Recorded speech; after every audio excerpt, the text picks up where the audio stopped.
اعوذ باللہ من الشیطان الرجیم، بسم اللہ الرحمن الرحیم۔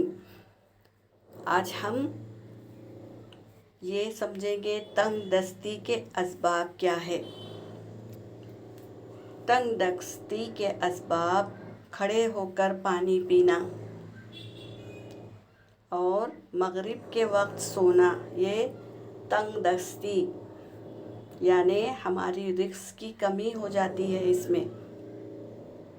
جوتا پہن کر نہانا، کھڑے ہو کر چھڑکنا اور مسجد میں دنیا کی بات کرنا۔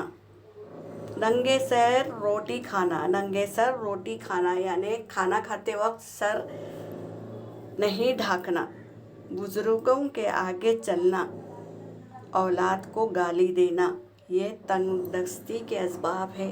اس سے ہمیں بچنا چاہیے اور ان باتوں کو ہمیں نہیں کرنا چاہیے۔